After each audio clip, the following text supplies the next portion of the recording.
Okay so बेडकास्ट के ये नए एपिसोड में आपका भाई ऑफ कोर्स बहुत ही ज़्यादा वेलकम है। एंड यस एक Q&A होने वाला था, आपको पता ही था। इसके अंदर डिस्कशन हम करने वाले थे आपके जो क्वेश्चन है उसके रिलेटेड। एंड यस काफ़ी टाइम से मैं कमेंट्स में डिस्कशन करने की कोशिश कर रहा हूँ, आपके क्वेश्चंस के आंसर देने की कोशिश कर रहा हूँ। बट यस जब ऐसे डायरेक्ट डिस्कशन होता है ना तो वो बेटर ही लगता है, आपको पता ही है। तो यस आज आपके जो भी पोस्ट के नीचे क्वेश्चंस थे, जितने अभी तक मैं रिकॉर्ड कर रहा हूँ तब तक आ चुके हैं, तो वो सारे डिस्कस होने वाले हैं। सो पहला ही क्वेश्चन है, सोनू है उनका क्वेश्चन है। तो उन्होंने लिखा है, I am new to badminton and we all get the videos on how the players are doing currently in the badminton, how to improve in the badminton, but one thing that I think that is missing and we want to know is about badminton culture, the interesting stories behind the badminton stars, some anecdotes that will make badminton more talked about sport. Like we talk about cricket stories, like for an example how Pulela Gopichand came back from the landing injury etc. So I get your point, आप क्या बोलने की कोशिश कर रहे हो कि जब स्टोरीज हमारे प्लेयर्स की, जैसे सैन लक्ष्य है, पीवी सिंधु है, सबके बोलते हैं ना कि वो लोग क्या खेल रहे थे, कैसे कर रहे थे, उन सब की स्टोरीज अगर जब भी आएगी ना तो बहुत ही ज़्यादा इंटरेस्टिंग रहेगी। जैसे क्रिकेट में अभी है ना, कोई भी बोलता है ना, जैसे मूवी आई थी, पूरी धोनी की मूवी आई थी, देन अलग अलग स्टार्स की मूवीज़ आती है, फिर कभी कभी आती है ना कि भाई विराट को ये खाने की पसंद है, ये सब कुछ। बट आप जिनके बारे में डिस्कशन करने की कोशिश कर रहे हो ना वो बहुत ही हाई है, आप समझ रहे हो, 50-100 मिलियन फॉलोवर्स पे वहाँ पे वो लोग बैठे हुए हैं। वो लोग देखो, एक सिंपल चीज़ समझो, जब 100 मिलियन के आसपास, मतलब ये अप्रोक्स बता रहा हूँ, 100 मिलियन 50 मिलियन धोनी की फ़ैन फॉलोइंग आपको पता ही होगी। जब उन लोगों का डिस्कशन चलता है ना, लोग जानना चाहते हैं कि धोनी क्या कर रहे हैं, समझ रहे हो। तो जब जानना चाहते हैं तो कितने लोग हैं, समझ रहे हो, 50 मिलियन लोग कितने ज़्यादा होते हैं, समझ रहे हो। सिर्फ एक स्टार, कोई भी ये नहीं जानता, कोई छोटा प्लेयर ले लो भाई, उनसे कंपैरिजन में बहुत ही छोटा प्लेयर ले लो, वो क्या कर रहा है दिन में, क्या कर रहा है नहीं कर रहा है, उसके बारे में किसी को ₹1 का फ़र्क नहीं पड़ता है, समझ रहे हो। बट बोलते हैं ना उसके पीछे ऑडियंस नहीं है, इन फ्यूचर अगर उसके पास ऑडियंस आ जाएगी तो उसके भी बारे में जानेंगे। तो वही यहाँ पे कनेक्शन बैठता है कि बैडमिंटन एज एन होल अगर इंडिया में लिया जाए ना तो वो ही लोगों को इंटरेस्टिंग नहीं लगता है, समझ रहे हो। कि उसके बारे में मैं अभी ट्राई कर रहा हूँ कि मैंने इवन भाई मेरे को इंस्टाग्राम पे ये कमेंट्स आते हैं कि कमेंट्स इन द सेंस मुझे DM भी आ चुका है एंड कमेंट में भी आ चुका है कि मैंने फादर को दिखाया, मैंने मेरी सिस्टर जिनको इंटरेस्ट भी नहीं था उनको भी दिखाया, अब वो लोग भी रेगुलरली देखते हैं। तो ये सब चीज़ें मुझे, ये मेरा गोल है, समझ रहे हो, कि जिनको नहीं भी पता है ना उन तक भी हमारा बैडमिंटन पहुँचे तो क्या होगा, ऑडियंस बढ़ेगी, ज़्यादा लोग डिस्कस करेंगे। इवन दो पीवी सिंधु नहीं खेल रही या फिर कोई और नहीं भी खेल रहा है ना, तो भी आपके मम्मी पापा, आपके भाई बहन कोई भी हो ना, वो स्कोर्स पूछे, एटलीस्ट स्कोर्स पूछे, समझ रहे हो, कि क्या चल रहा है यार इसके अंदर। तो मुझे वो कल्चर लाना है, वो नहीं आएगा अभी पूछो, आपके आसपास किसी को जाके पूछो। इवन आप अगर उनको ये भी बोलोगे ना कि आप बैडमिंटन खेल रहे हो तो भाई वो क्या बोलेंगे आपको पता है। आप इवन स्टेट लेवल के चैंपियन हो ना, फिर भी वो क्या बोलेंगे, ठीक है बेटा तू जॉब तो कर ले एटलीस्ट। बट वो जब क्रिकेट खेल रहे होंगे तो वो नहीं बोलेंगे। इसका सिंपल इश्यू ये है यहाँ पे कि ऑडियंस जब तक नहीं आएगी तो इंटरेस्टिंग नहीं होगी। इवन आपने जो चीज़ बोली कि गोपीचंद सर की जो इंजरी थी उसके बारे में डिस्कस करेंगे सब कुछ, तो आप एक चीज़ नोटिस करो कि जब मैचेस अभी IPL चल रही है, देन चैंपियंस ट्रॉफी थी, ऐसे क्रिकेट की जो भी टूर्नामेंट्स थी, वहाँ पे ऊपर व्यूज़ दिखते हैं, ठीक है, कि कितने लोगों ने अब तक यहाँ पे क्लिक किया एंड वीडियो देखा है, वो करोर्स में होता है, समझ रहे हो। आपने बैडमिंटन लाइव होता है ना जो डिज्नी हॉटस्टार पे है या फिर जियो सिनेमा है, वहाँ पे आपको लाइव के नीचे कोई व्यूज़ नहीं दिखेंगे, समझ रहे हो। 1500 व्यूज़ या फिर 10,000 20,000 व्यूज़ नहीं दिखाने वाले हो वहाँ पे, समझ रहे हो। तो व्यूज़ का सेक्शन ही नहीं है वहाँ पे, सिर्फ लाइव दिखता है वहाँ पे। तो ऑडियंस ही नहीं है, ऑडियंस नहीं आएगी, कॉमन लोग मैच देखने नहीं आ रहे हैं तो उनमें इंटरेस्ट कहाँ से आएगा, समझ रहे हो। तो यही पूरा डिस्कशन है कि ऑडियंस पहले इकट्ठा कर, कॉमन ऑडियंस, समझ रहे हो, कॉमन ऑडियंस जिनको कोई भी मतलब बैडमिंटन के रिलेटेड कुछ भी नहीं पता है ना, वो जब इंटरेस्टिंग बनना शुरू होगी ना तब होगा। वरना जैसे गोपीचंद सर का कोई भी अभी आया ना, जैसे गोपीचंद सर ने इतना बड़ा कोई स्टेटमेंट दिया ना कि रिच और वो वाला, तब लोगों ने बात करनी शुरू की, समझ रहे हो। बाकी बात करते हैं ऑफकोर्स, बहुत लोग जानते हैं गोपीचंद सर को, बट उस तरीके से नहीं जैसे हम बोलते हैं ना कि विराट कोहली है, धोनी है, ये बड़े बड़े लोग हैं ना, उनके रिलेटेड कंपैरिजन में भाई समझ रहे हो अब मैं क्या बोलने की कोशिश कर रहा हूँ। तो ऑडियंस लानी पड़ेगी पहले, जैसे कोई भी एक प्लेयर है ना तो उसके ऑडियंस कितनी है, तो ये पहले आएगी, उसके बाद आप जो बोल रहे हो ना वो सब कुछ होगा। देखो लिख के रखो, नेक्स्ट 4 to 5 ईयर्स में जैसे आनसेंग है ना, आनसेंग कोरिया में में जाके देखो, वो कहीं पे घूमने जाएगी ना तो ऑडियंस लेके आई होगी वहाँ पे, समझ रहे हो, वो ऑडियंस भी वहीं पे इकट्ठा हो जाएगी और आन से अंग के लिए। तो वही चीज़ है कि हमारे प्लेयर्स उस लेवल पे जब पहुँच जाएंगे तो आप जो बोल रहे हो ना कि उनकी कल्चर, वो उनके खाने के वीडियोज़ भी आएंगे, उनके डाइट के वीडियो, सब कुछ आएगा, बट यस ऑडियंस बढ़नी चाहिए। सेकेंड है हमारे, मैं आपका नाम पूरा नहीं लेने वाला, मैं सिर्फ बॉय बोलूँगा आपको, मुझे पता है आप कमेंट करते रहते हो and thank you so much, आप कमेंट करते हो सारे वीडियो के अंदर, बट मैं आपको बॉय बोलूँगा सिर्फ। तो उन्होंने लिखा है कि I want to know what you think will happen to Indian badminton going forward, remember it's what you think and not what you hope. So इनको पता है, ये क्लियरली सारे कमेंट्स पढ़ते हैं कि मेरे सारे कमेंट्स के अंदर मैं ये चीज़ लिखता हूँ कि आई होप। कमेंट भाई देखो, हमेशा एज एन मैं एथलीट रह चुका हूँ ना, तो मुझे हमेशा होप रहती है कि मैं जीतता था या फिर हमारे इंडियन लोग जीते। तो मेरी होप आज है और परसों भी होने वाली है, एंड ऑलवेज इंडियन प्लेयर्स जीते ना, इवन हारे उसके बाद भी होप रहने वाली है। बट आपने जो चीज़ क्लियर लिखी है ना कि व्हाट यू थिंक पे आओ, तो अगर मैं मेरा होप वाला माइंड, मेरा एथलीट वाला माइंड हटा के एक एज एन कॉमन पर्सन कि जिसको बैडमिंटन के बारे में उतना नहीं पता, वो सिर्फ इतना ही केयर करता है कि विने जीते या नहीं जीते, अगर उसके रिलेटेड मैं बोला जाऊँ कि कॉमन पर्सन जो जाके बैडमिंटन देखता है कि सिर्फ उसको कोई इंटरेस्ट नहीं है कि कोई किसके क्या एनालाइज किया क्या कि उसको कोई इंटरेस्ट नहीं है, एक कॉमन पर्सन मेरे अंदर से एथलीट को हटा के एक कॉमन पर्सन से पूछा जाए तो यस बहुत बड़ा बोलते हैं ना कि एक बोलते हैं ना कि नहीं है, जगह बहुत बड़ी खाली है, वो जगह बहुत टाइम हो चुका, वो नहीं भर रही है, समझ रहे हो। कुछ वर्ड्स हैं जो मैं नहीं बोलना चाहता, बिल्कुल भी नहीं बोलना चाहता वो मैं वर्ड्स, बट उससे बहुत बड़े छोड़, उसके उस डायरेक्शन में नहीं जाते हैं। बट चीज़ क्या है कि जो मैं सोच रहा हूँ as an common person athlete को हटा के, वो यह है कि काफ़ी टाइम है एंड यस 1-2 साल आगे के गिन लो, कोई भी मुझे अभी आयुष शेट्टी थे, देन उन्नति हुडा है, काफ़ी और भी प्लेयर्स हैं जो लग रहे हैं। इवन देखो माइंडसेट है ना, यंग एज से समझ आ जाता है, कोई भी प्लेयर हो ना उनका 16-17 इसके आसपास का ही माइंडसेट समझ आ जाता है। पता नहीं मैं कितने वीडियो में एग्जांपल दे चुका हूँ एंड यस आज एक और बार एग्जांपल दूंगा आंसे अंका कि वो 17 ईयर्स की एज में भी चैंपियन थी, आप समझ रहे हो। ऐसा नहीं हुआ है कि वो 23 में आके चैंपियन बनी है, उन्होंने 17-18 ईयर्स की एज में भी टॉप के प्लेयर्स को हराया है, भले एक बार हराया पर एटलीस्ट हराया है, समझ रहे हो। वही चीज़ जब 19 में पहुंची ना तो 2 बार हराना हो गया, ठीक है, 20 में पहुंची 3 बार हराया कंटिन्यू, समझ रहे हो ये चीज़। तो आपका अगर इनकंसिस्टेंसी कैसे आ रही है ना, वो उन प्लेयर्स को पता है, वो हम तो भाई कैसे ही बता सकते हैं। बट जैसा होता है ना कि एक दिन पहले आप बोलते हैं ना कि टॉप रैंक के प्लेयर हो, कि वो सबको हरा दो, दुनिया के सारे प्लेयर्स को हरा दो, बट दूसरे ही दिन आप ऐसा प्रूव कर रहे हो कि आप बिगिनर हो, समझ रहे हो, दूसरों के कंपैरिजन में। तो यस बहुत बड़ी कमी है एंड मुझे नहीं लग रहा है 1-2 साल गिन लो ओलंपिक्स के पहले कोई प्लेयर बन जाए बहुत बड़ा, तो भाई मैं तो ऑफकोर्स वो होप वाला वापस आ जाता है यहाँ पे कि कोई बन जाए तो भाई बढ़िया होगा। बट मुझे अभी के लिए कोई नहीं दिख रहा है। जॉली एंड जो हमारे गायत्री है उनके रिलेटेड मेरे होप्स हैं थोड़े बहुत, बट उनके रिलेटेड भी मैंने क्लियर जो मेरे ओपिनियंस थे वो दिए थे। साची भाई मथियास जब से गए तब से मेरे उनके रिलेटेड भी वो चीज़ें हो रही है कि यार परफॉर्म ठीक है जो भी चीज़ है। तो यस मेरे कॉमन जो पर्सन अगर मेरे एथलीट को हरा के मतलब हटा के आप सोचो तो ये मेरे जवाब है कि मुझे नहीं दिख रहा है इस साल 25 में, मुझे नहीं दिख रहा है। आ जाए तो भाई बहुत ही बेस्ट है भाई, मेरे 10 वीडियो आ जाएंगे उनके लिए, ठीक है, कि अगर कोई एक प्लेयर भाई बहुत बड़ी सुपर 1750 जीत जाए तो भाई मेरे वीडियो पे वीडियो आएंगे उनके रिलेटेड, बट मुझे नहीं दिख रहा है अभी के लिए। नेक्स्ट क्वेश्चन है अनस्टॉपेबल_24 का, आपने नाम नहीं लिखा है तो मैं यही पढ़ूंगा। उन्होंने क्वेश्चन लिखा है एक पाथवे बताओ भैया फ्रॉम बिगिनर टू इंटरमीडिएट, क्या स्टेप्स होने चाहिए इंप्रूवमेंट्स के। अगर आप एक बिगिनर हो तो आपका पहला गोल होना चाहिए, जो मैं सारे वीडियोस में बोलता हूँ वही रिपीट करूँगा यहाँ पे, कि पहला काम है आपका फुटवर्क को ठीक करो। फुटवर्क कैसे पता चलेगा आपका ठीक है या नहीं ठीक है, जब प्रैक्टिस कर रहे हो उसके वीडियो शूट करो पीछे से भाई। जब आप प्रैक्टिस कर रहे हो फुटवर्क कर रहे हो तो उसके वीडियोज़ रिकॉर्ड करो, घर पर जाओ जो चीज़ें मैं बता रहा हूँ या फिर आपके कोचेज़ बता रहे हैं, ठीक है, कि कोच बता रहे होंगे कि यहाँ पर आपको चेंज करना है, ये करना है, उस चीज़ को लिखो कहीं पर। सबसे बेस्ट चीज़ होती है ना लर्न करने की, वो है लिखना। मेरे पास 6 डायरियाँ पड़ी हुई है, सारी भरी पड़ी है, वो रिलीज लिखी हुई है मैंने, 6 डायरी भरी पड़ी है, समझ रहे हो। मैं इवन अभी जिम जाता हूँ तो उसका भी एक एक जो रैप लगा रहा हूँ वो भी मैंने लिखा हुआ है कि मैंने आज इतने 11 रैप लगाया, 12 रैप लगाए, समझ रहे हो।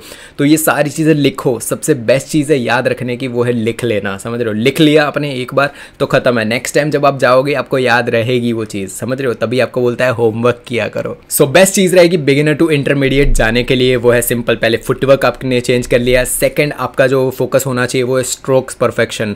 आपको कोई भी रैली दी गई है, आपको कोई भी ड्रिल दी गई है, जैसे आपको आज आपके सर ने बोला है कि नेट पे आपको ड्रॉप लगाने हैं, तो नेट टू नेट, ये नेट है तो उसके आसपास ही आपके ड्रॉप लगने चाहिए, ऊपर जा रहे हैं कंट्रोल करो। ये छोटी छोटी चीज़ें हैं, मैं अभी भी बोल रहा हूँ। वीडियो रिकॉर्ड करो, आपके मम्मी पापा को बोलो, आप यंग बहुत ऑफकोर्स यंग ही होंगे, तो आपके वीडियो मम्मी पापा को बोलो कि पापा रिकॉर्ड कर लो, मुझे घर जाके ये चीज़ देखनी है, नोट करना है कि मैंने कितने 10 शॉट लगाया ना, उसमें से कितने शॉट नेट के ऊपर से गए हैं।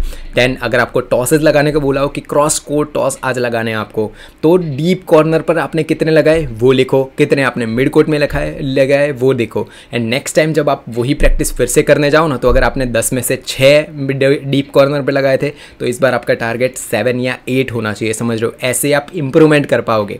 बिगिनर सबसे बेस्ट चीज़ होती है कि बिगिनर में आपने जो जो गलतियां ठीक कर दी वो कर दी, फिर आप जब एडवांस बन जाते हो ना, तब वो चीज़ें बेसिक चीज़ें ठीक करनी बहुत ही टफ हो जाती है, समझ रहे हो? बहुत ऐसे भाई इंटरनेशनल प्लेयर आपने देखे होंगे जो BWF में अभी खेल रहे हैं, उनकी स्मैशेस भी पावरफुल नहीं है, समझ रहे हो? तो वो चीज़ होती है कि जब बिगिनर लेवल पे होते हैं ना, वहाँ की भाई समझ रहे हो वो चीज़ क्या बोलने की कोशिश कर रहा हूँ मैं।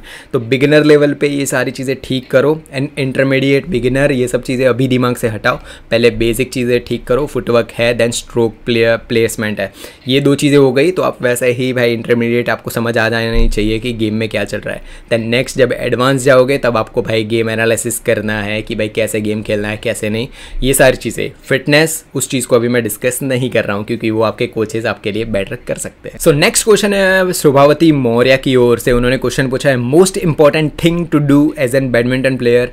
Most important thing as an athlete, इसका मैं जवाब दूंगा। बैडमिंटन प्लेयर ही नहीं, आप कोई भी एथलीट हो, बास्केटबॉल प्लेयर हो, कोई भी फिजिकल एथलीट की बात कर रहा हूँ मैं, वो ये है कि आपका जो भाई दूसरी सारी चीज़ें हैं ना, कि आज आपके मार्क्स कितने हैं, 50 में से आपके 5 मार्क्स आए हैं, या फिर भाई कोई लड़की छोड़ के चली गई है, कोई भी इशू चल रहा है, XYZ आपकी लाइफ का कोई भी इशू चल रहा है, जब आप कोर्ट के अंदर एंटर हो रहे हो ना, तो आपका ध्यान वहीं पे होना चाहिए।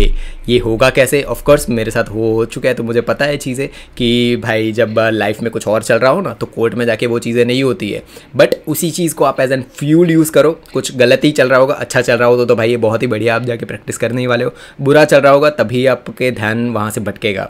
तो मेन चीज़ है कि भाई कुछ भी हो जाए, आपका ध्यान होना चाहिए कि आज ड्रिल के अंदर सर ने क्या बोला है, उस पर फोकस करो। 2 घंटे 1-1.5 घंटा आपने उस पर फोकस कर लिया ना, तो वो जब आपकी प्रैक्टिस फिनिश होगी ना, उसके बाद आपको रियलाइज़ होगा कि यार फालतू में वो मैं दूसरी चीज़ें थी ना, उस पर ध्यान रखा हुआ था। मेरा गोल ये है, गोल्स लेके चलो कि मुझे 1 महीने में कहाँ पे पहुँचना है, 4 महीने में कहाँ पे पहुँचना है, 6 महीने में कहाँ पे पहुँचना है। ऐसे अंधाधुंध मत चलो कि भाई ठीक है मैं स्मैशेज आज लगा रहा हूँ, 6 महीने बाद भी मैं स्मैशेज लगा रहा था, 1 साल के बाद भी मैं स्मैशेज लगा रहा हूँ। Please have and set goals, कि अगर आपको लग रहा है ना कि आप 17-18 साल के हो, नहीं हो रहा है आपसे, प्लीज़ छोड़ो, आपका दूसरा करियर चूज़ करो, उसके बारे में आगे आएंगे। But yes, most important thing जो बैडमिंटन प्लेयर एज एन कोई भी एथलीट को आपको करनी चाहिए, वो है कि आपको पता होना कि क्या करना है क्या नहीं।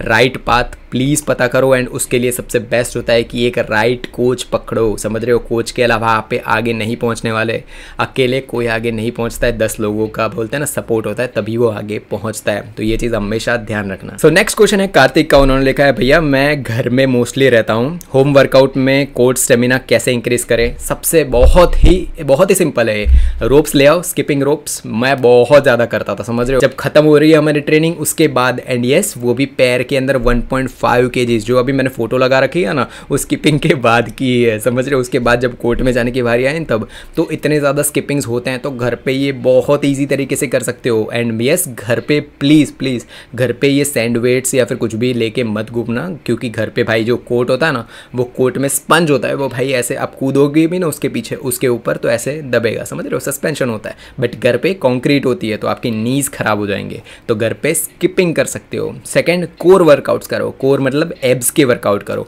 ये 2 चीज़ें करोगे बहुत बेटर रहेगा आपका। पुशअप्स एंड स्क्वाट्स ऐड कर रहे हो तो वो टोटली अलग चीज़ है, वो कर सकते हो, कोई इशू नहीं है इसके अंदर। 50 पुशअप्स रखो, जब भाई 2-2 3-3 करके भी 50 पूरे करो, देन नेक्स्ट 50 स्क्वाट्स कर दो, बहुत हो गया ये चीज़, बहुत इनफ है ये सबसे ज़्यादा। देन स्किपिंग्स कर लिया आपने, आपके स्टेमिना के मुताबिक बहुत ज़्यादा मत करना। देखो आपके कोच से पूछना, हमेशा कोच को पूछना कि मुझे कितने स्किपिंग करने करने चाहिए। अगर कोच बोले कि भाई 500 करना है तो 500 करो, ठीक है। देन अगर आपको लग रहा है कि 500 ईजी तरीके से हो जा रहे हैं देन 550 करो, ऐसे बढ़ाओ। ऐसा नहीं करना है कि डायरेक्ट 5000 10,000 करना शुरू कर दिया, भाई बेहोश हो जाओगे, हार्ट अटैक आएगा, वो अलग, समझ रहे हो।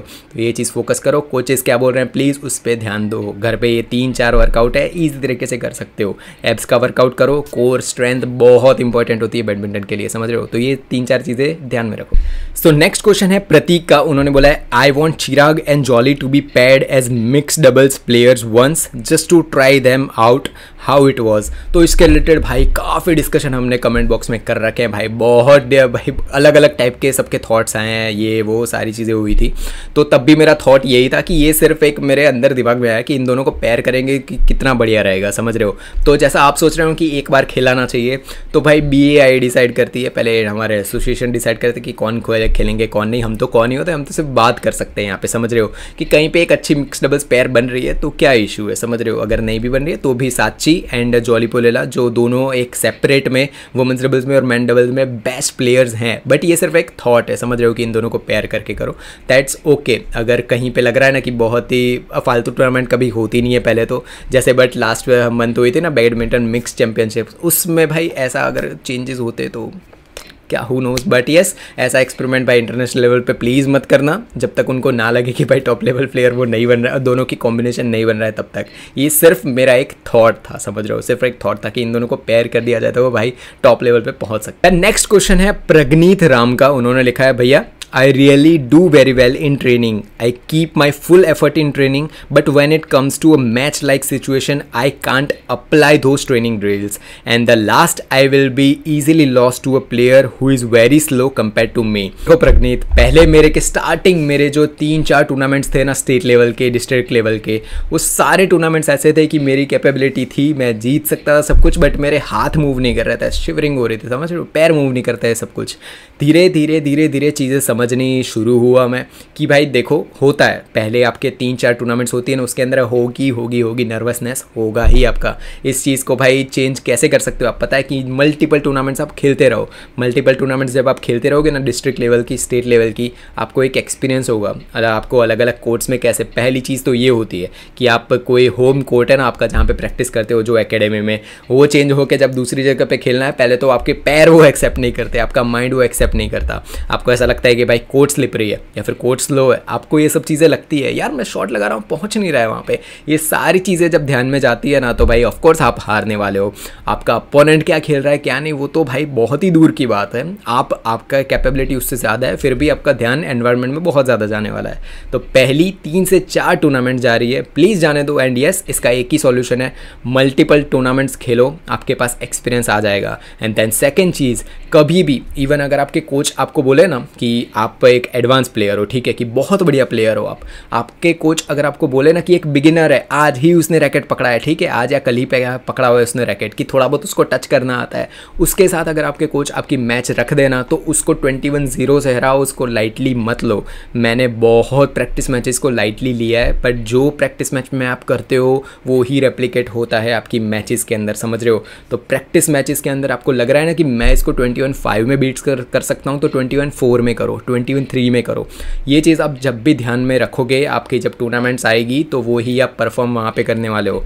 अगर आपकी पहली 3-4 टूर्नामेंट है उसमें नर्वस हो रहे हो तो दैट्स एन ओके थिंग, भाई सबके साथ होता है ये चीज़, कोई भी नहीं होता है। तो इसका सॉल्यूशन एक ही है, multiple district tournaments, state tournaments खेलो, ताकि अलग अलग प्लेयर्स के साथ खेलने की आपकी आदत हो जाए, ठीक है। अलग अलग प्लेयर्स के साथ आपने खेल लिया, तो नेक्स्ट चीज़ है कि प्रैक्टिस के अंदर ध्यान दो। प्रैक्टिस के अंदर स्मैशेस परफेक्ट लगा रहे हो नहीं लगा रहे हो, उसको भाई मैंने पहले भी वीडियो बताया, उसके अंदर बताया था कि मैचेस में अप्लाई करो, प्रैक्टिस मैचेस में अप्लाई करो। प्लीज़ प्रैक्टिस मैचेस को आप भाई ईजी मत लो, प्लीज़ ट्राई करो कि प्रैक्टिस मैचेस के अंदर जितना हो सके आपका फुल एफर्ट दो। वही चीज़ रेप्लिकेट होगी आपकी जब मेन टूर्नामेंट आएगी। जब ये सब छोटी मोटी चीज़ें ठीक हो जाएगी ना तो अपने आप स्टेट लेवल पे, डिस्ट्रिक्ट लेवल पे परफॉर्म करना शुरू कर दोगे।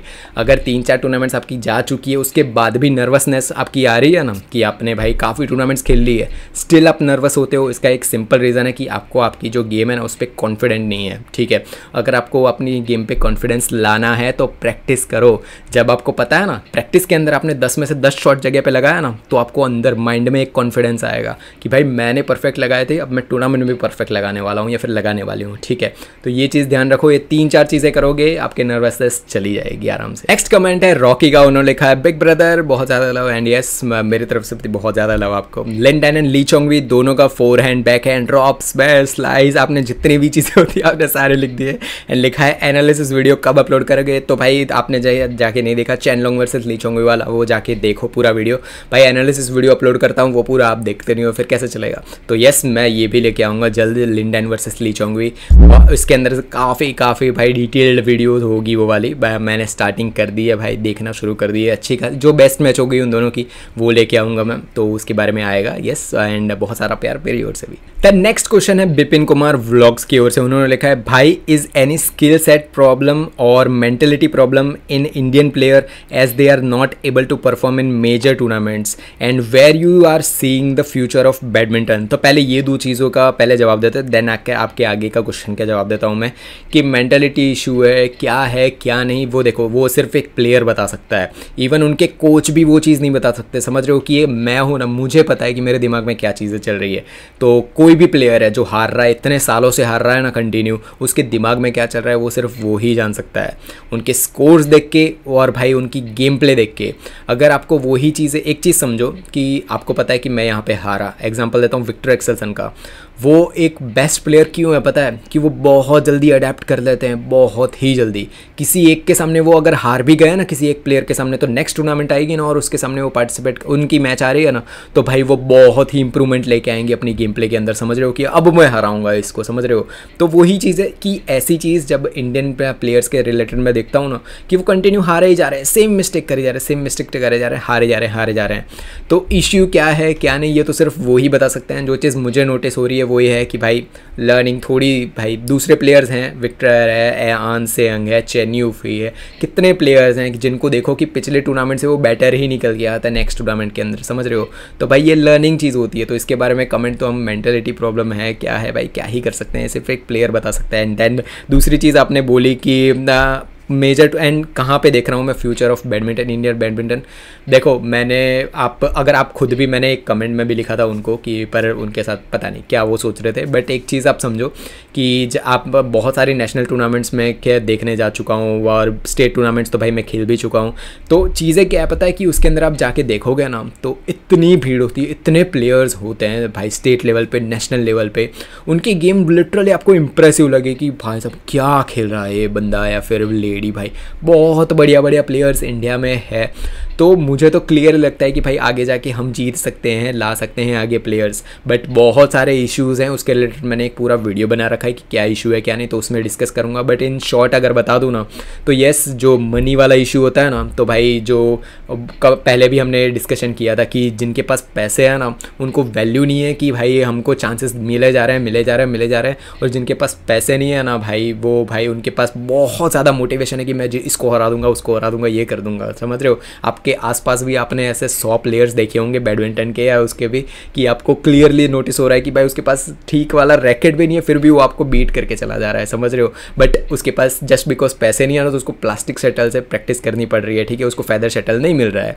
बट आप प्रिविलेज्ड हो तो आप 25,000 30,000 वाली की एकेडमी है ना, वहाँ पे खेलने जा रहे हो जहाँ पे फेदर शटल मिलती है। समझ रहे हो। बट वहीं पे एक आपका कोई फ्रेंड होगा आपकी स्कूल में या फिर कॉलेज में कहीं पे, एक ऐसा फ्रेंड होगा जिसको भाई प्लास्टिक शटल से खेलने के बाद भी वो अच्छा परफॉर्म कर जाता है। समझ रहे हो। तो ये मेंटालिटी वाली इश्यू यहाँ पे आती है। तो भाई फ्यूचर मुझे जो इंडियन बैडमिंटन का लग रहा है वो भाई क्या बोल सकते हैं, जब तक अच्छे, मैं भाई कुछ बोलना नहीं चाहता यहाँ पे। देन नेक्स्ट आगे आपने ये चीज़ बोली है कि and how much more we need to support the player in order to get the result. Support वाली चीज़ क्या होती है पता है कि सपोर्ट हम प्लेयर्स को नहीं कर रहे हैं। समझो ये चीज़, सपोर्ट मैं बिल्कुल भी प्लेयर को नहीं कर रहा, मैं इंडियन बैडमिंटन को सपोर्ट कर रहा हूँ। यहाँ पे मैं पीवी सिंधु को सपोर्ट करता हूँ, बट वो इंडियन भाई, वो इंडियन को भाई रिप्रेजेंट करती है। समझ रहे हो। जब एक फ्लैग दिखता है ना, हमारा तिरंगा दिखता है कि ड्रॉस के अंदर पीवी सिंधु भाई, तो मैं इंडिया को सपोर्ट कर रहा होता हूँ। समझ रहे हैं कि जब हमारा फ्लैग ऊपर पीवी सिंधु जीतती है ना, तो भाई वो भी ऐसे करके राष्ट्रगान गाती है। समझ रहे हो। तो इंडिया के लिए है सारी चीज़ें, तो इसको बोलते हैं भाई, ये होता है। तो ये चीज़ अगर आप बोल भी रहे हो ना कि भाई कितना सपोर्ट हमको प्लेयर्स को करना चाहिए, कितना नहीं और ये सब कुछ, तो प्लीज़ इंडियन बैडमिंटन को सपोर्ट करो। अगर आपके आसपास कहीं पे कोई प्लेयर दिख रहे हैं तो उससे बात करो कि क्या इशू आ रहा है भाई। तू तेरे टैलेंटेड प्लेयर्स की बात कर रहा हूँ, ऐसे कोई भी प्लेयर नहीं, बहुत होते हैं जो टाइम वेस्ट करते हैं, उनकी बात नहीं कर रहा हूँ मैं। कोई आपका फ्रेंड है या फिर आपकी सिस्टर है, आपका भाई है, कोई भी है जो भाई बैडमिंटन में आगे जाना चाहता है पर नहीं जाना भाई पहुँच नहीं पा रहा है, तो उससे बात करो, डिस्कस करो, ये सब चीज़ें करो। तो भाई ये सपोर्ट है, समझ रहे हो, ये सपोर्ट होता है।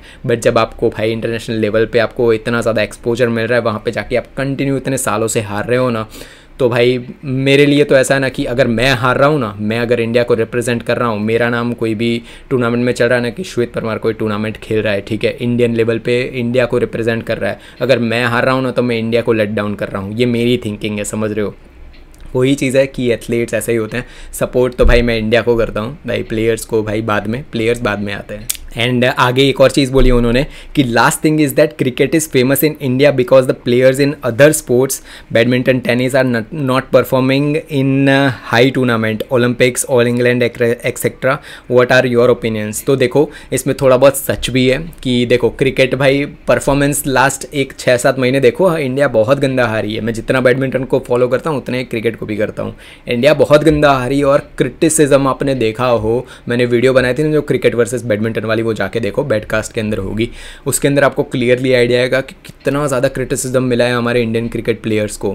बट वहीं पे वो परफॉर्मेंस भी दे के आ रहे हैं, समझ रहे हो कि अगर आप वर्ल्ड कप जीत के आ रहे हो, लास्ट ईयर हम वर्ल्ड कप जीते हैं, पता है ना, क्रिकेट वर्ल्ड कप का T20 का, तो वो जीते हैं, तो आपने परफॉर्म भी कर दिया है, समझ रहे हो। बट उसके बाद भी आपका क्रिटिसिज्म आ रहा है। मेरा क्वेश्चन ही यहाँ पे बनता है कि कितने साल हो गए भाई, हमेशा मुझे किसी ने बोला था कि क्रिटिसिज्म से क्या ही हो जाता है भाई। क्रिटिसिज्म एक बोलते हैं ना कि स्पोर्ट का पार्ट होता है। एक आप सिंपल चीज़ आपको बताऊंगा, आपको क्लियरली आइडिया आ जाएगा। आपके पापा ने आपको बोला कि आप जाके ये बिस्किट ले, आप 5 रुपये दिए, पर वो बिस्किट है 3 रुपये की, ठीक है। आपने घर पे आए और 1 भी रुपया आपने पापा को वापस नहीं दिया, तो पापा ने ऐसा सोचा कि भाई ठीक है, उसने खा लिए होंगे, चॉकलेट लिया, कुछ भी होगा XYZ, ठीक है। बट नेक्स्ट डे उन्होंने बोला कि जा लेके और फिर से 5 रुपये दिए। ऐसा एक बार नहीं, ऐसा 10 बार हुआ कि आपने 2 रुपये वापस नहीं दिए। तो पापा पूछेंगे ना कि भाई अकाउंटेबिलिटी कहाँ है, कहाँ पे गए वो 2 रुपये, तू कर क्या रहा है। इवन दो आपने चॉकलेट खा ली, कुछ भी कर लिया, बट वो पूछेंगे ज़रूर ना कि क्या किया। वही चीज़ मुझे यहाँ पे नहीं दिखती है कि इतने साल हो गए, कुछ प्लेयर्स तो भाई सालों से हारते आ रहे हैं, उनको ना क्वेश्चंस पूछे जा रहे हैं, ना इवन सोशल मीडिया पे लोग लगे हुए हैं कि भाई ये ले लो, वो ले लो, भाई हज़ारों, भाई बैकहैंड स्मैश सीख लो, ये वे ट्रिक शॉट सीख लो, भाई ये इस चीज़ में लगे हुए हैं। कौन डिस्कस करेगा इन सब चीज़ों के रिलेटेड। देखो एक 8, 9, 7 इतने 10 साल या 11 साल के बच्चे होते हैं ना, उनको मैनिपुलेट करना बहुत ईजी होता है, समझ रहे हो। उनको दिखा दिया जाए ना कि ये देख भाई ये कितनी बड़ी चीज़ है, कोई भी प्रोडक्ट, तो वो भाई वो चीज़ में घुस जाएगा, वो उसी चीज़ में होगा। बट उसी पर्सन को कोई एक बच्चे को नहीं सिखाएगा कि फुटवर्क सीख, तो भाई ये चीज़, तो वही मुझे चेंज लाने की भाई मैं कोशिश कर रहा हूँ यहाँ पे कि प्लेयर्स हैं उनके बारे में डिस्कशन, मुझे ये ही क्लियर ये करना है कि क्रिटिसिज्म भाई पार्ट होता है कोई भी स्पोर्ट का, समझ रहे हो ना। कोई नहीं कर रहा है अभी डिस्कशन, अभी मेरे बाद अभी पता नहीं कोई आएगा नहीं करेगा, कोई डिस्कस करे तो सही इस सब चीज़ों को कि भाई इतने साल हो गए आप हारते जा रहे हो, इसका कोई अकाउंटेबिलिटी तो दो भाई, क्या चल रहा है, क्यों हार रहे हो। मैं तो बोलता हूँ आपको और 10 बोलना मौके मिलते रहने चाहिए।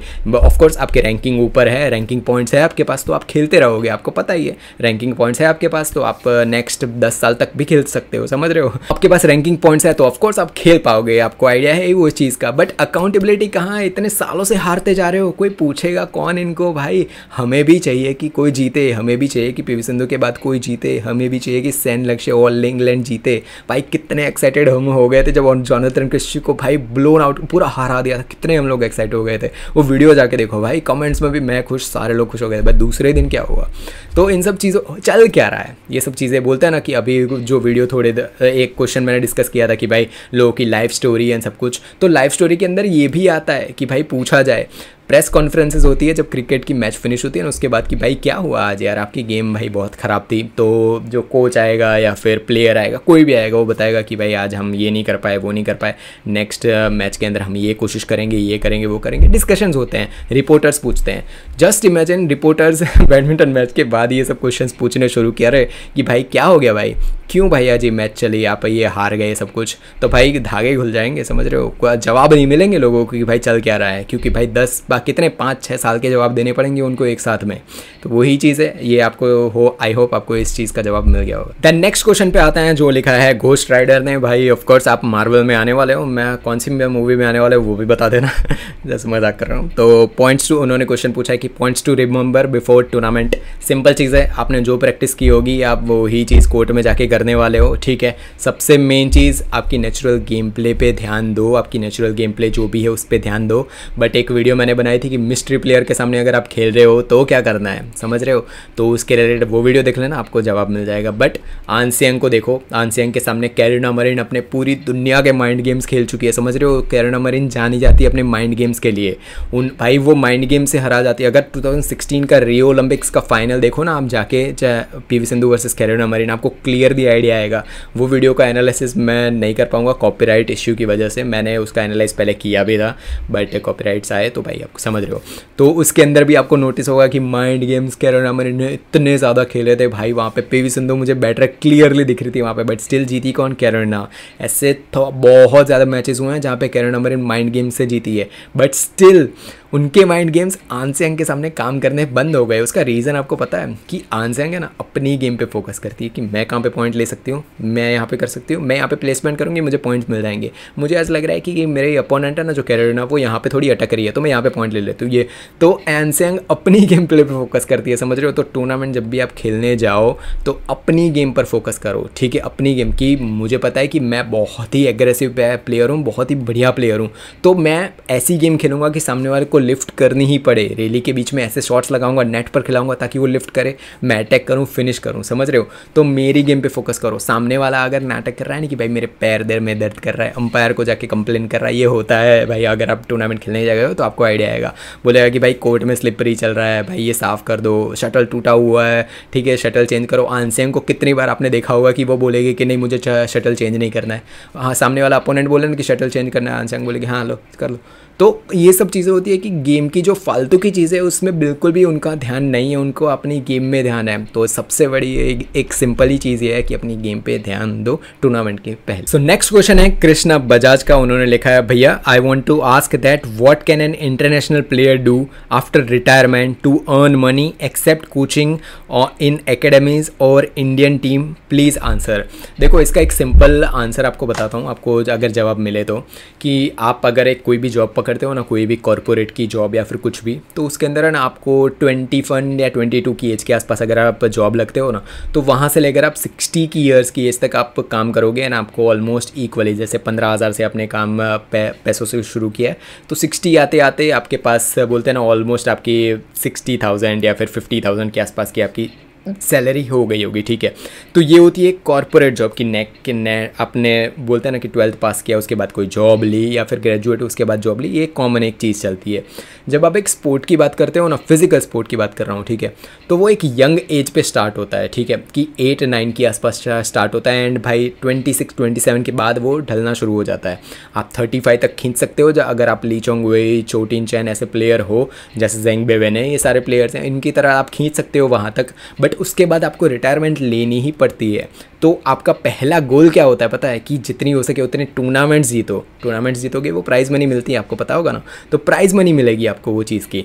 सेकेंड चीज़, आप जितना हो सके अपनी स्किल्स को इम्प्रूव करो, ताकि रिटायरमेंट के बाद गवर्नमेंट भाई सपोर्ट करती है बट वो सपोर्ट ना के बराबर होता है, समझ रहे हो, वो भाई आपका घर भी नहीं चलेगा उसकी वजह से। तो आपकी कोचिंग स्किल्स इम्प्रूव करो, समझ रहे हो, कोचिंग स्किल। देन स्पॉन्सरशिप मिलती किसको है पता है, स्पॉन्सरशिप अगर आपने, जब आप एक प्लेयर हो तब आप एक स्पॉन्सर्स होते हैं, आपके वो लोगोज लिखे होते हैं ना, वो स्पॉन्सर्स होते हैं जो टी शर्ट के ऊपर होती है, तो वो सब स्पॉन्सर होता है ना। तो जब आप खेल रहे हो तब तक आप पैसे अच्छे खासे इकट्ठे करो। सबसे बेस्ट जो भाई अगर आपको मैं एडवाइस दूं तो ये है कि पैसे एक यंग एज से इकट्ठे करना शुरू करो, उसको सेविंग्स में डालो भाई, अपने आप को बोलते हैं ना कि फाइनेंशियली बहुत ही ज़्यादा एक्टिव करो 13-14 ईयर्स की एज से। कि आपके पापा को बोलो कि पापा ये पैसे है ना, इसको भाई क्या कर सकते हैं आप बताओ, तो आपके पापा को भी पूछो कि कैसे करना है, आपकी मम्मी को पूछो कि भाई इसको क्या कर सकते हैं क्या नहीं, FD XYZ। तो जब आप रिटायरमेंट लोगे भी ना तो भी आपके पास अच्छा खासा पैसा होगा, समझ रहे हो कि भाई बहुत उसको आप अच्छे खासे आगे भी पहुंचा सकते हो। बट इसके अलावा अगर आप बोलो कि भाई एकेडमीज़ में एज अ कोच या फिर ये सब चीज़ों का अगर आप क्वेश्चन पूछो तो येस आप उसी में जा सकते हो ना भाई। अगर आप 60 पे कोई रिटायरमेंट लेता है तो उसके बाद आप जाके देखो कि कितने लोग हैं जिनकी अच्छी खासी लाइफ चल रही होती है। मोस्ट ऑफ द लोग होते हैं ना जो 60 पे रिटायर होते हैं, उनके बाद उनकी लाइफ में कुछ नहीं बचा होता, कुछ नहीं कर रहे होते वो लोग, समझ रहे हो। मैं इंडिया की बात कर रहा हूँ, मेजोरिटी लोग कुछ भी नहीं कर रहे होते, घर पे पड़े होते हैं, टाइम पास कर रहे होते हैं, ठीक है। वो पैसों का भी क्या करेंगे, कुछ नहीं करेंगे। तो जस्ट वही चीज़ है कि आप एज अ स्पोर्ट्स पर्सन हो ना तो आपने बहुत ज़्यादा स्किल्स एक्वायर की है, तो आपका अब काम होना चाहिए कि आप दूसरों को पहुँचाओ वही स्किल्स को, अपने बच्चों को नहीं तो भाई जाके कहीं एकेडमी से वहाँ पे जाके पहुँचाओ इन सब कुछ। तो अगर आप बहुत ज़्यादा सीखे हो ना एज एन एथलीट तो आपका काम नेक्स्ट होना चाहिए कि नेक्स्ट प्लेयर्स है ना उनको बनाओ, ठीक है। आपका भाई एक सेल्फिश बिल्कुल भी मत बनो यहाँ पे। अगर बहुत ज़्यादा आपके पास नॉलेज है तो प्लीज़ आपका पहला गोल यही होना चाहिए। एंड येस सबसे बेस्ट जो चीज़ मैंने बताई वही है कि फाइनेंशियली अपने आप को समझाओ कि पैसे यंग एज से कैसे आपको इकट्ठा करना। द नेक्स्ट क्वेश्चन है हार्दिक खुराना का। उन्होंने बोला है कि टूर्नामेंट्स में सीडिंग का कोई ऑल्टरनेट होता है? तो बिल्कुल भी नहीं होता है। एंड येस सीडिंग सबसे बेस्ट चीज़ होती है। सीडिंग के अलावा आप कोई भी टूर्नामेंट नहीं करवा सकते। इसका सिंपल रीज़न ये है, सीडिंग का क्या होता है, पहला जो नंबर होता है नंबर 1 सीड वो सबसे बेस्ट प्लेयर होता है, ठीक है, वो सबसे बेस्ट प्लेयर होता है। जो नंबर 2 सीड है वो उससे एक नीचे वाले लेवल का नेक्स्ट लेवल का प्लेयर होता है, ठीक है। अगर जस्ट इमेजिन वो नंबर 1 और नंबर 2 ये दो प्लेयर्स ऊपर का जो का दो देखो राउंड ऑफ 32 होता है ना, तो उसमें 32 प्लेयर्स होते हैं, ठीक है, टोटल। तो उसके अंदर तो 32 लोगों की मैचेस होती है। अब जस्ट इमेजिन जो ऊपर का ड्रॉ है ना, ऊपर का ड्रॉ जिसके अंदर 1 2 3 4 सीट्स दी गई है, उसके अंदर 1 और 2 की ही पहली मैच हो जाए या फिर दूसरी मैच हो जाए तो टूर्नामेंट के सबसे बेस्ट जो प्लेयर्स थे वो तो आउट हो गए। तो जो फाइनल होगी ना टूर्नामेंट की वो कैसी होगी पता है कि नंबर 1 तो होगा बट उसके सामने कोई भाई उससे काफ़ी नीचे के लेवल का प्लेयर होगा। तो सीडिंग सबसे बेस्ट चीज़ है, इसका कोई भी ऑल्टरनेटिव नहीं है एंड कभी ऑल्टरनेटिव आना भी नहीं चाहिए। नेक्स्ट क्वेश्चन है FAWKES, मैं नाम बोलूँगा तो भाई यूट्यूब भी वीडियो हटा देगा, तो मैं ऐसे बोलूँगा आपका नाम।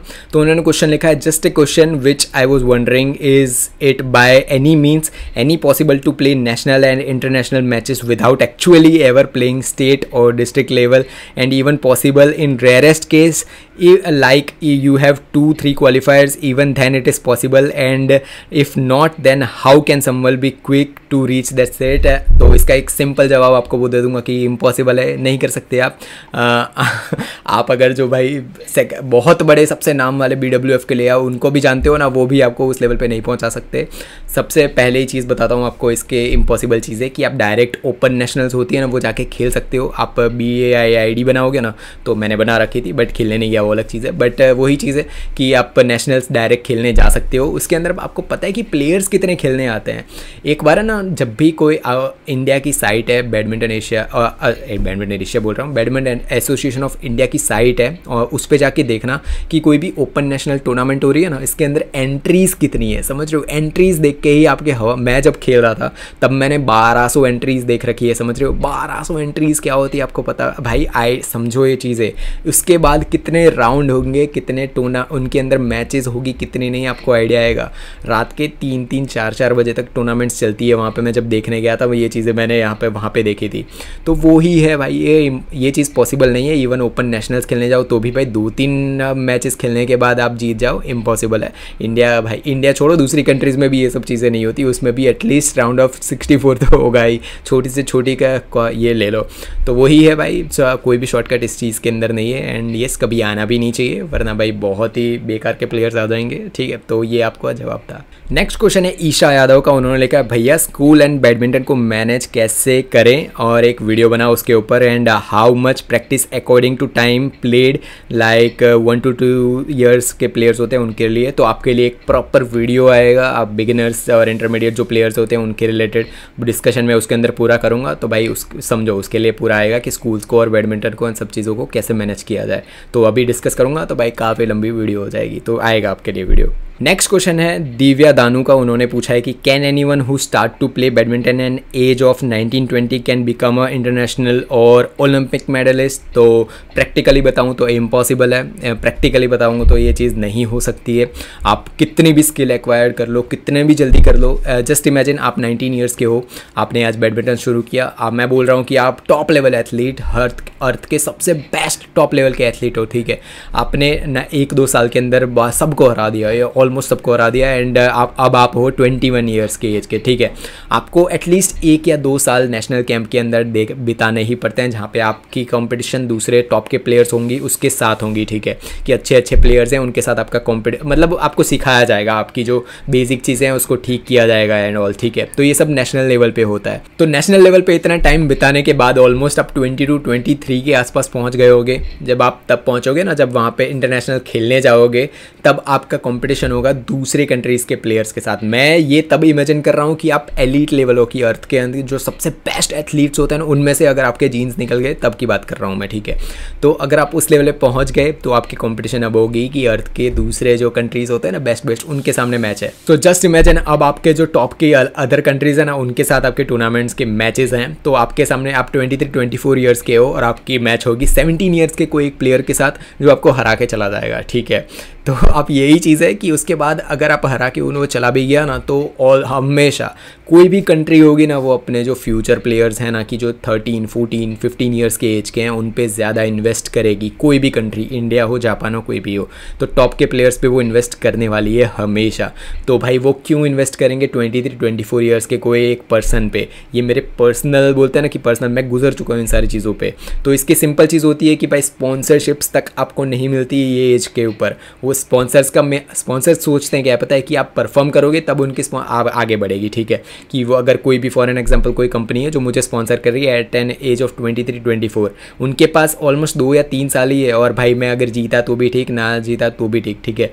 तो स्पॉन्सरशिप वालों का भी भाई लॉस है वहाँ पे, कि भाई ये तो इसकी तो पहले ही एज हो गई है। वो किस पे इन्वेस्ट करेंगे पता है? कि एक 15-16 साल का जो बंदा है ना, जो अभी नेशनल खेल रहा है, 15-16 साल की एज पे नेशनल खेल रहा है, उस पर इन्वेस्ट करेंगे, क्योंकि वो नेक्स्ट 15 साल तक उनकी कंपनी को स्पॉन्सर कर सकता है। आपके पास कितने साल बचे? 24 से लेके 5 साल गिन लो, 29-28 के आसपास आपके पास टाइम ही नहीं बचा है, समझ रहे हो। तो ना स्पॉन्सर्स आएंगे, एंड यस जो कंट्री आपको सेलेक्ट कर रही है ना, वो भी ऐसा बोलेगी भाई ठीक है तू रहने दे, अभी तेरे अलावा दूसरे प्लेयर्स हैं जो हमारे पास यंग बहुत अच्छे प्लेयर्स हैं। तो यस ये बहुत आपको देखो यार, 19-20 एज के हो, एक करियर अगर आप सोच रहे हो, मैंने ये पूरी गलती कर रखी है भाई, पूरे इस चीज़ों से जा चुका हूँ कि भाई मुझे कोई बताने वाला नहीं था। तो एज एन बिग ब्रदर ये चीज़ आपको बता रहा हूँ कि भाई नहीं, आपका करियर कुछ और ढूंढो, पढ़ाई आपने कर रखी है तो उसके अंदर जाओ।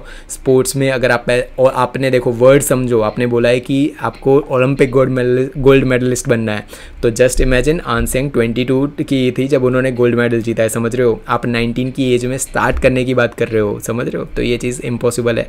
जब जाके एक बार सर्च करना कि पीवी सिंधु, साइना नेहवाल, इन सब ने स्टार्ट कब किया था बैडमिंटन, आपको यह पता चलेगा 6-7 साल की उम्र, इससे भी पहले बहुत लोगों ने स्टार्ट किया है, समझ रहे हो।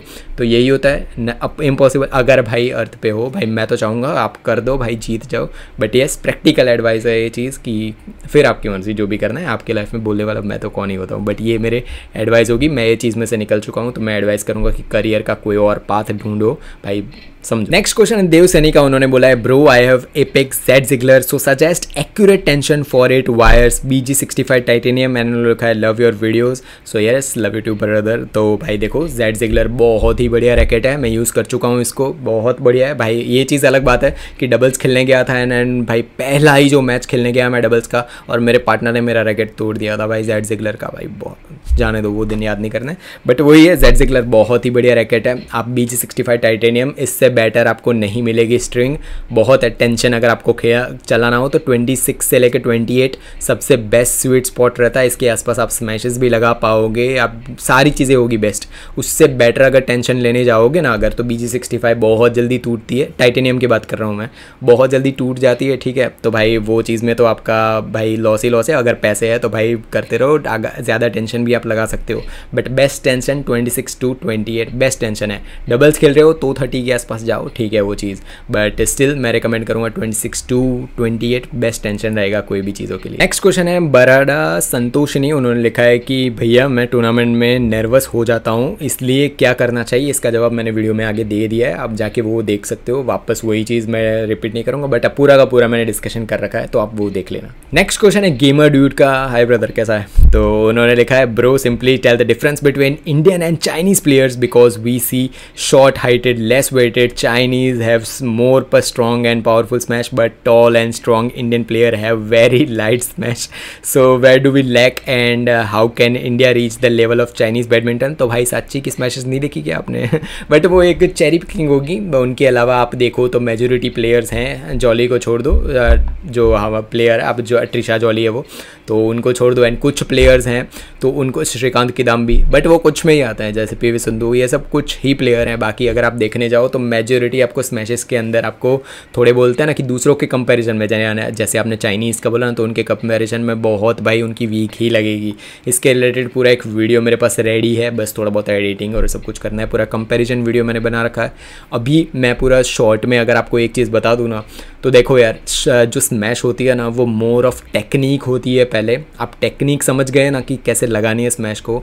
बहुत लोग होते हैं वो थोड़ा टिल्ट करके लगाते हैं तो उनको बेटर स्मैश फील होती है, कोई होता है कि जो ऐसे स्ट्रेट रैकेट रखे तो उनको ऐसे फील होती है, कोई एक वन साइज फिट ऑल नहीं होता है स्मैश के अंदर, बट आपने टेक्निक समझ रही ना कि ऐसे स्मैश लगाना है, ठीक है, तो आप सारी चीज़ें आपकी सॉल्व हो जाने वाली है। तो आप चाइनीज़ की अगर बात करो तो वो टेक्निक में भाई टॉप रेटेड है भाई, उनको टेक्निक्स जो बोलते हैं ना, बेसिक एक घर होता है ना तो उसके नीचे बेस बनाया जाता है, ठीक है, कोई भी फ्लैट होगा घर देख लो, उनके बेस होता है, जितना बढ़िया बेस होगा उतना ही बढ़िया ऊपर घर बनने वाला है, ठीक है, तो बेस उनके काफ़ी क्लियर है। और मैं ये नहीं बोल रहा हूँ कि इंडिया के बेस बहुत ही वीक है, बट जो स्मैशेस की अगर बात की जाए तो मेजोरिटी वहाँ पे भाई अपने अटकते हुए मैंने देखा है भाई, पर साची रिकॉर्ड बना चुके हैं भाई, देखो तो उनको भी देखो भाई वो है ही।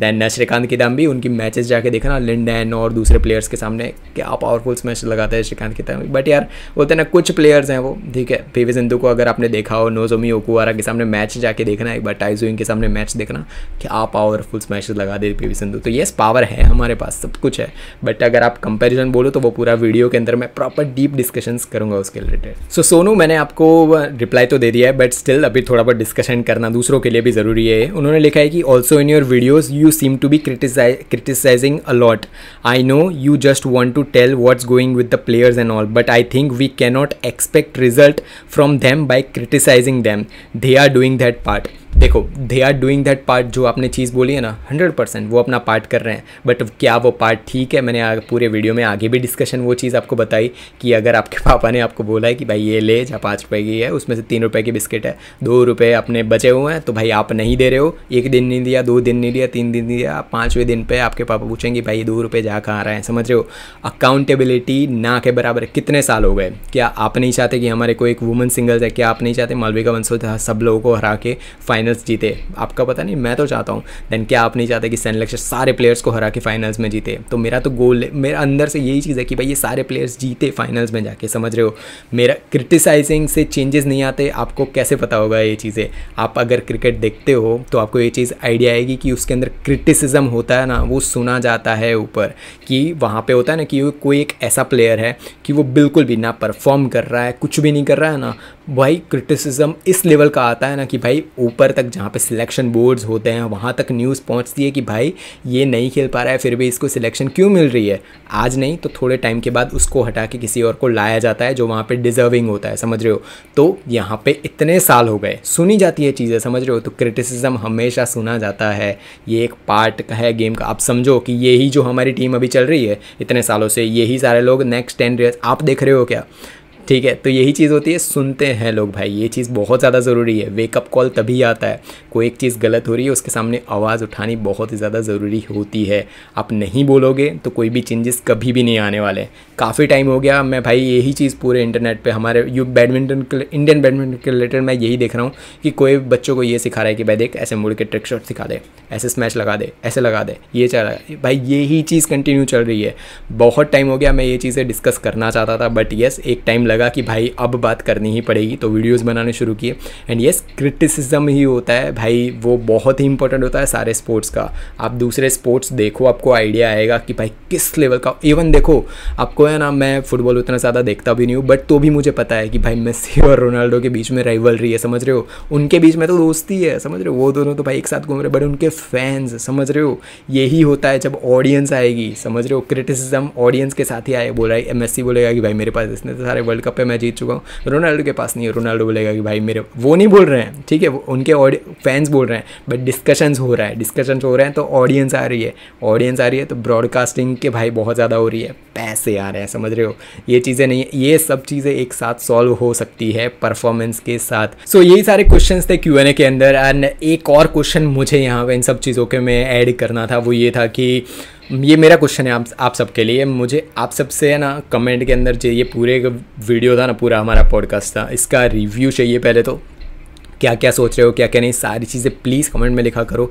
दैन सेकंड चीज़ जो भाई बहुत ही इंपॉर्टेंट है, वो अपने देखो पापा मम्मी दीदी जिनको पता भी नहीं है ना इन सब चीज़ों के रिलेटेड, उनको शेयर करो कि देखो यार पापा ये हो रही है सब बैडमिंटन, पता है, देखो डिस्कस, उनको भेजो, समझ रहे हो। बहुत ज़्यादा पेरेंट्स के मुझे मैसेजेस आते हैं, समझ रहे हो, कि भाई बेटा मुझे इंटरेस्ट नहीं था, मैंने देखना शुरू किया, आपके वीडियो से सब कुछ देखे ना, उसके बाद इवन उनको कुछ भी आइडिया नहीं है बैडमिंटन का, वो एनालिसिस वीडियो देख रहे हैं, समझ रहे हो। मेरे एक एनालिसिस वीडियो था, वो मुझे ही शेयर हुआ मेरे इंस्टाग्राम पे, और उन्होंने बोला कि बेटा बहुत बड़े एनालिसिस वीडियो थे। एंड मैंने बोला कि थैंक यू अंकल। तो उन्होंने रिप्लाई में क्या चीज़ बोली पता है, कि मैंने ज़िंदगी में बैडमिंटन खेला नहीं है, ठीक है, मुझे इंटरेस्ट भी नहीं था, बट ये पता नहीं वीडियो आया, मेरे बेटे ने मुझे यहाँ पे शेयर किया मेरे व्हाट्सएप पे, और मैंने देखा और मुझे मज़ा आया जब। और नेक्स्ट उन्होंने जब ऑल इंग्लैंड देखी ना, ये लास्ट टू लास्ट वीक की बात है, उन्होंने ऑल इंग्लैंड देखी ना, तो वो मुझे इंस्टाग्राम पे अपडेट कर रहे थे कि बेटा ये मैच के अंदर क्या था। तो वो चीज़ मुझे बहुत बढ़िया लगी कि यार इंटरेस्ट आ रहा है सबको, समझ रहे हो, कि भाई चेंजेस आ रहे हैं, ये मेरा जो वर्क मैं कर रहा हूँ इसके चेंजेस आ रहे हैं, कि कॉमन पर्सन भी इस चीज़ को डिस्कशन करें, समझ रहे हो। घर के अंदर अपने मम्मी पापा जो भी है उन सबको शेयर करो। अगर वो भाई ना देखे तो अलग बात है, वो अगर बोल देगी नहीं देखना ही नहीं है तो भी अलग बात है, चीज़ पर भेजो, उनको बताओ कि देखो पापा ये सब चीज़ें चल रही है, ये डिस्कशन चल रहे हैं, आप इनको फॉलो कर सकते हो, ये देख सकते हो, ठीक है। उनको नहीं करना, that's completely different thing, but shares करो तो भाई और लोगों तक पहुँचेंगे। वरना भाई इतने सब्सक्राइबर इन सब चीज़ों के, तो भाई मैं पॉडकास्ट में किसी भाई इंटरव्यू में लेके भी नहीं आ पाऊँगा, समझ रहे हो। किसी को अगर मैंने भेज भी दिया ना, तो वो भी बोलेंगे भाई कहाँ है सब कुछ, कितने भाई फॉलोवर कितने है तेरे, ये कितना है सब्सक्राइबर कितना है, तो भाई वो भेजो जितने लोगों तक। तो मिलेंगे नेक्स्ट वीडियो में। कैसा लगा ये पूरा का पूरा क्वेश्चन, जो हमारे क्वेश्चन एंड आंसर थे, वो भी कमेंट बताओ। मिलेंगे नेक्स्ट वीडियो में, तब तक बाय बाय, जय हिंद, वंदे मातरम।